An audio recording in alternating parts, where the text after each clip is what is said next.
nhớ rồi cho cũng sợ đời để nó cũng do xí hướng Jennifer Lee nó của nó do nhiệt thao mà cha của nó thả cho hai tia lo nhớ lúc ở phía trên nó nếu cũng nó nông tia lo nhớ ở phía trên này đã chi hậu rồi chị sai mông sai mò sai cái như xe rồi sai lú nâng sai nó đâu dạ thế là một trâu sai vắt chê là một trâu họ mua vắt một chê thế họ sai lông mẹ vắt chê thế họ mua lại sàn không nó thế họ qua xe thế tuần đâu dạ là lùa thế nào chị tại vì mà nó nên chị lúc thả về cũng là thả nên chị cho thả cho cái sai lông mẹ thế rồi bao giờ chế rồi ta chỉ của chị thả lông mẹ nó của thả cho lùi vậy cho người chế nên chính trị của nên nông cũng đó chị của họ giờ là múa nên nông cũ nó chị của thế là múa thả tờ và sợ đời cá xe thế họ bỏ thế họ bỏ thế họ nọ thế họ khởi cho một cái cỡ họ tê tu họ chỉ là họ nông chia qua cái bao hay tiệt cho có một giấy lúa chế nó chị lúa chế nữa mà mới chia chế mà ít thế nên phải để chế mua đá này rồi chế nữ dân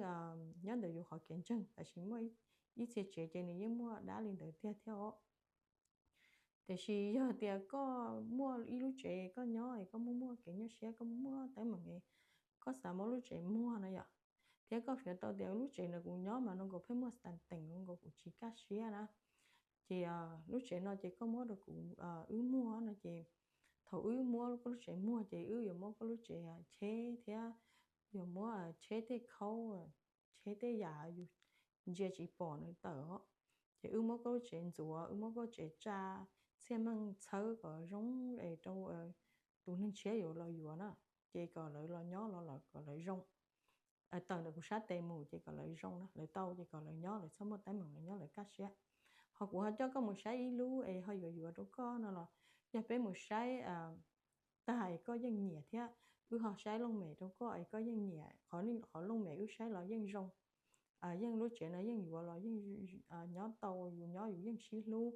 dù nhỏ dù tây mi tứ mi nhỏ dân lông lú nó chỉ lúa chuyện là gì giờ có dù nó chỉ của dân chùa đâu có ý dạng cậu á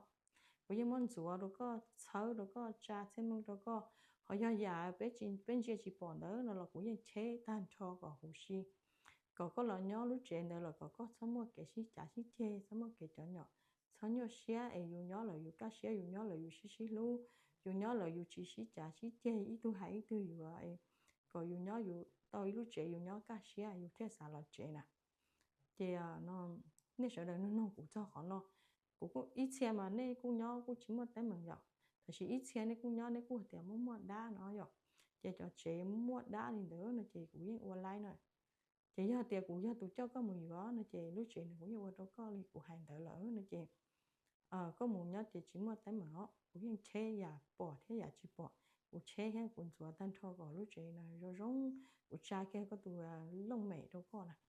có lúc chuyện này rong thì có nhớ là có những mua cái cá xe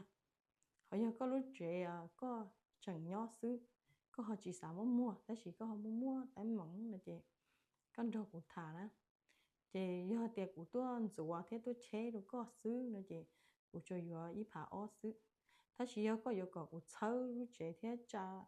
kho cái lúc chế có rong sai lông mẹ tí xí nên tấu giả này ạ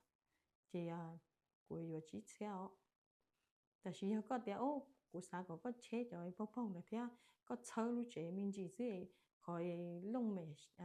khỏi đi dài cho họ chỉ ni có sai họ để ốc sai sang đồ là chỉ ni có sai ông đi sai kia họ lông mẹ xứ là chị cha tụ lông mẹ sợ thế chùa cho năng à chỉ bỏ là xứ này vậy họ nói là chị cũng vậy跑xứ chị thì có giấy tu năng à có những gì họ tới mình nọ để có xã đâu cái ba là chị có inbox của khỏi của lúa messenger nó chị cũng Malia tế có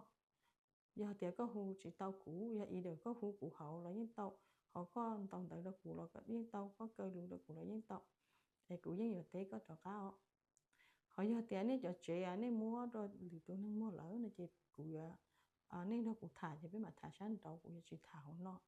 nó chỉ cho chị có những chỉ mua engine có những sản tàu engine thế có những sản tàu của họ kể bán nó chị cho có cũng cho có một dùa thì cũng những chỉ cho nha cũng qua đỡ tan thọ sao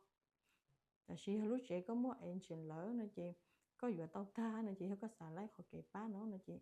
cũng những cho đồng cây trở vậy đi khỏi cũng hãy ổn định đỡ nữa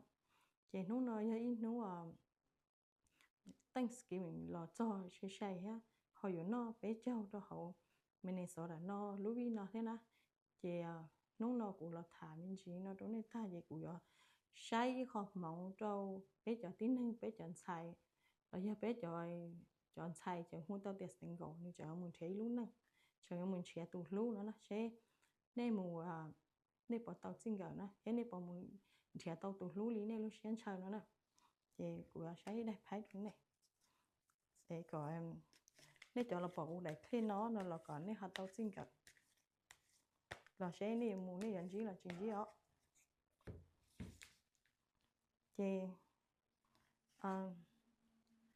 nếu mù tới nó chị nãy cờ rồi rong gao tôi chị cờ cho su chị mù chị dù lúc học phía do dù mù chị ý tôi luôn chị dù dân chị đợi nó chị mù chị dân tàu nữa ta chỉ tàu tụi chị nâng rong trà tụi chị nâng nó tụi nâng sơn dê tụi nâng ru đâu ra nú thế ra sông này vậy họ chỉ dù đôi ra nú thế ra sông là có những tàu tụi xin gửi ra nâng dê nè ok nâng dê nâng bó tá nâng bể ra tí nâng hay lùa nâng hử thế hay lùa nâng dũa nè tụi nâng Charlie nè chị cho nên cho nên là bỏ của đại clip video nó cái sai của đại viết clip video nó cơ nè chị cho nên do tụi sẵn gỗ nó chạy nên mù xong nó mù cái châu chị nên giờ một tàu tụi lú tàu tụi nâng ở lú nè thế tụi nâng ăn dê khử tàu đó nên nó cái tàu tụi nâng ở nâng ở lú nè thế này mù lú nâng tận thế nó nâng chỉ dần nhỉ chị cho tiền nên nhạc của họ clip video nó thế nó chị nên có ý lúc họ chạy vậy nên xài vậy nên ở tàu họ của hai nó nữa chị bé mày xin chỉ đó lựa rau của mày cho cá lọc khe cho qua trên gì đó nữa ôn đó nữa